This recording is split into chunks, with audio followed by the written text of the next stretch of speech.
Voltage calibration பற்றி தான் இந்த வீடியோவில் நம்ம தெரிஞ்சுக்க போகிறோம். பொதுவாக வந்து நம்ம ஒரு கண்ட்ரோலர் வச்சு நம்ம வந்து நம்மளோட இன்புட் வோல்டேஜை வந்து மானிட்டர் பண்ணணும் அப்படின்னா, இப்போ எக்ஸாம்பிளாக டிசி சப்ளை இன்புட்டை நான் வந்து கண்ட்ரோலர் ஏடிசி பின்னில் கொடுத்தோம் அப்படின்னா நமக்கு வந்து பார்த்தீங்கன்னா 8 பிட்டுக்கான டேட்டா வந்து தான் கிடைக்கும். அதாவது 0னா 0, அதே மாதிரி 5 வோல்ட் கொடுத்தோம்னா 255 இந்த ரேஞ்சில் தான் வரும்.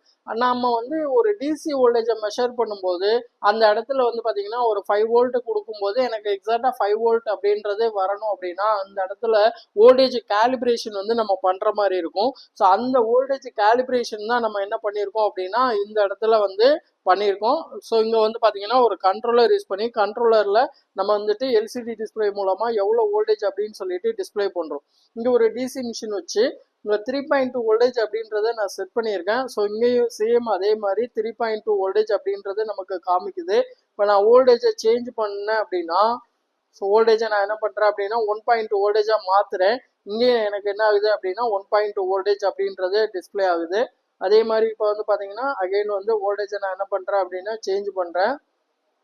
ஸோ 1.5 வோல்டேஜ் வைக்கிறேன். இப்போவும் நமக்கு என்ன ஆகுது 1.5 வோல்டேஜ் வருது.